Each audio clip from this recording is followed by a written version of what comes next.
कश्यप की 13 पत्नियां, उनमें से एक पत्नी है दिति।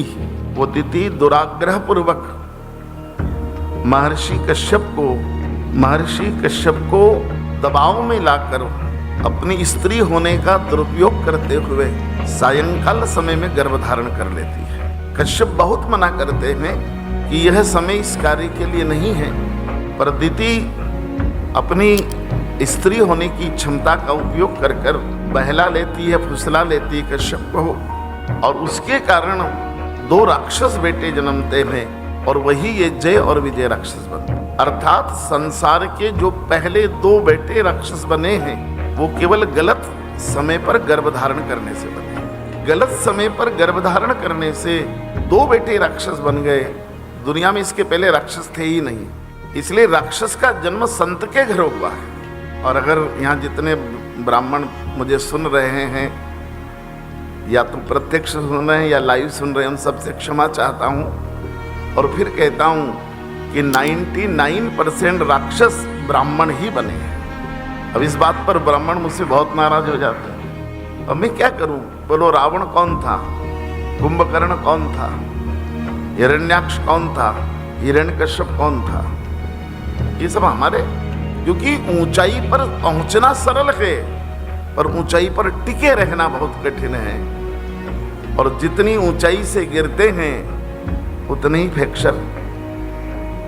ब्राह्मण का भाग्य था कि ऊंचाई पर पहुंचा साधना की, पर गिरा भी तो वही है ऊपर से। देखो, पथरीली जमीन में कोई नहीं गिरता है, हड्डियां संगमरमर के फर्श वालों के घरों की टूटती है। इसलिए जितनी ऊंचाई पर जाओगी उतनी सावधानी। इसलिए भगवान ने कुल ऊंचा दिया हो, वंश ऊंचा दिया हो, परंपराएं ऊंची दी हो, ज्ञान ऊंचा दिया हो, धन ऊंचा दिया हो, प्रतिष्ठा ऊंची दी हो। आप जितनी ऊंचाई पर हो उतनी सावधानी रखना पड़ती है। मंदिर पर जो झंडा चढ़ाने जाता है जगन्नाथपुरी में, उसको कितनी सावधानी रखना पड़ती है, नहीं तो 1 मिनट में नीचे आ जाए। जो जितनी ऊंचाई पर जाएगा, क्योंकि हमारी संपूर्ण अध्यात्म की साधना ने बताया मंदिर का शिखर कैसा होता है। जितनी ऊंचाई पर जाओगे जगह कम होती चली जाएगी, और जितने ऊपर जाओगे फिर तो एक ही पैर रखने की जगह बचेगी। समुद्र नीचे है, चले जाओ हिमालय पे, और फिर केदारनाथ में जाओगे तो पगडंडी बचती है। वहां आपकी 4 व्हीलर थोड़ी जाती है केदारनाथ में। जितने ऊपर जाओगे उतना स्पेस कम होता चला जाएगा। वहां अस्तित्व को बचाना बहुत कठिन होता है। जितनी ऊंचाई पर जाओगे उतने अस्तित्व को बचाना कठिन होगा। इसलिए हमारे पूर्वजों ने मंदिर का शिखर बनाया। आज कोई मुझे पूछ रहा था कि इष्ट मंत्र, ये जो मंदिर का शिखर, ये इष्ट मंत्र कहता है।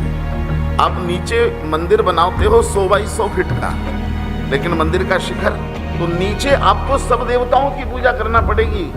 गणपति, दुर्गा, सूर्य, शिव, विष्णु, सकल सुखधाम, पंच ब्रह्म सर्वज्ञ को यहाँ वास्तु भी पूजना है। नीचे यहाँ आपको छत्रपाल को भी पूजना है, यहाँ नवग्रह को भी पूजना है, यहाँ चतुष्षष्ठी मातृका को भी पूजना है। लेकिन धीरे धीरे धीरे जैसे ऊपर उठोगे सब छूटते चले जाएंगे, सब छूटते चले जाएंगे, सब छूटते चले जाएंगे। और गीता में अर्जुन को कृष्ण कह देते हैं, सर्वधर्मान परित्यज्य मामेकम शरणम, सर्वधर्मान परित्यज्य मामेकम शरणम व्रज। छोड़ सब, मैं एकमेव हूँ, एकमेव। इसलिए मंदिर के दर्शन से भी ज्यादा शिखर के दर्शन की महिमा है। 5000 रिश्वत देकर भगवान के दर्शन करने के बजाय शिखर के दर्शन कर लेना। भ्रष्टाचार करके भगवान का दर्शन कौन सा मूल्य करेगा? पर आप लोग को नहीं रोक सकता, आपके पास पैसा है। ये बात हमको ही अच्छी लगती है जिनकी जेब खाली है।